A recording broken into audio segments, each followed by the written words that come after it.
It's all about the fundamentals. Okay. This is a ribeye steak. You like ribeye steak, I can tell. It's got a little fat there. That's good. You gotta have it. That's the key. Absolutely. Keeps it moist and very flavorful. Now, what I do is I put a little bit of a spice rub on the outside of it. All right. What do you got in here? Some paprika? Yeah, I got some paprika. I got some chili powder, some buckwheat, cumin, black pepper, just a few ingredients, and I put it on top. And I crust on the outside. Right. Now, do you put this on before you put the meat on? Exactly right. See how Chef is doing it now? Right. We do it on one side. We get a nice crust on the outside. Right. High heat. If you notice, I have two heat. I have hot heat over here and no hot. Okay, so what do you do? Okay. Crust it on this side because we want to see how it's sizzling like that? Right. Get a nice crust, and then what we do is we move it over to the indirect heat, and we let it finish cooking. How do you like your steaks cooked? You know, I'm a medium well guy. Okay. So see, now people always complain about that, but that's just how I like it. So. Well, we don't want you to change that. That's my point. No, absolutely right. But everybody says, how can you? It's too dry. You need all that blood. I guarantee one thing. You will be eating a medium well steak today. I know that's right. Okay. Listen, I have complete confidence in you. All right, what do you need me to do here? You want to cook something? Oh, okay. I love it. I got my apron on. All right, here you go. Here you go, Mr. President. All right. Put a little spice rub on here. Let's get a little rub on here. Exactly. All right. How much rub do we want? You want to be pretty liberal. And I'll help you out keep rubbing it in. Exactly. All right, how's that? All right. So that's pretty good exactly, Exactly. Now I'm just going to take a little bit of oil here just to moisten it, okay? Okay, so you put just a little bit. Is that just like some regular vegetable oil? Yes, just some canola oil. Right? Now you're going to throw these on the grill on the spice side down, on the high heat. On this side right here? Exactly. All right, now if you're a true chef like Bobby Flay, do you use your hands or do you use your tongue? It's up to you. What do Nobody's you do, man? watching. No, I want to do what you do. I use my hands. Okay, all right. Just flip it over here. Right, it's very hot. Exactly. That's what I'm talking about. You know, I feel like you've been here before. I know what I'm doing. Look at that. Come on, Mr. President. All right. Okay, so now here's the key to this thing, Yeah. okay? I was telling these guys before, there are two kinds of guys in the world. Yeah. Guys that can grill, and then guys that can make. Oh, It's every man in America. I'm telling you, okay. Now, what happens is, guys that don't grill a lot, they come out here, they want to start flipping and turning and flipping and turning.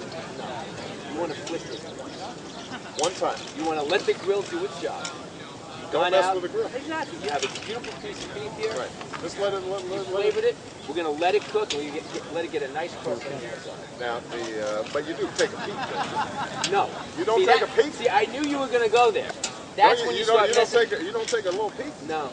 So how do you know? You start seeing the edges. You start to get a little charcoal on the outside, and then it gives you the hint. It says, all right, you can flip it. Gotcha.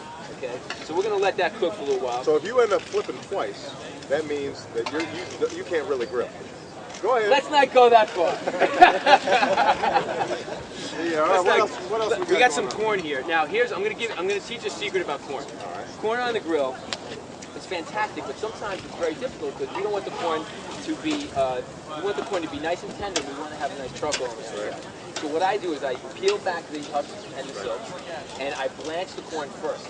So basically, this corn is just about cooked about 3/4 of the way. So you have already. I'm cheating. You boiled it a little bit. Exactly right. So that it's already cooked. That way, you don't have to keep it on as long.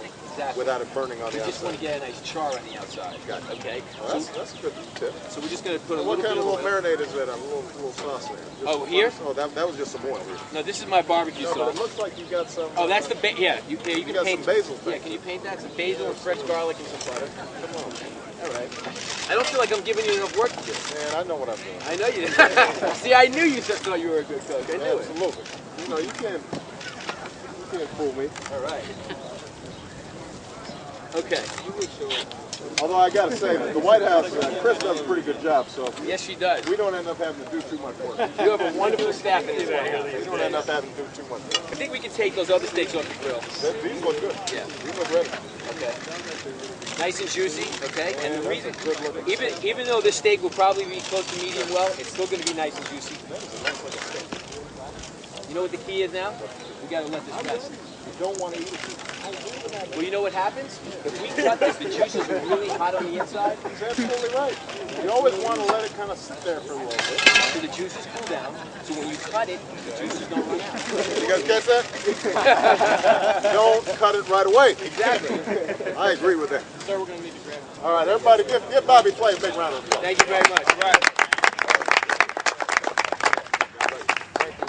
All right, guys, thanks.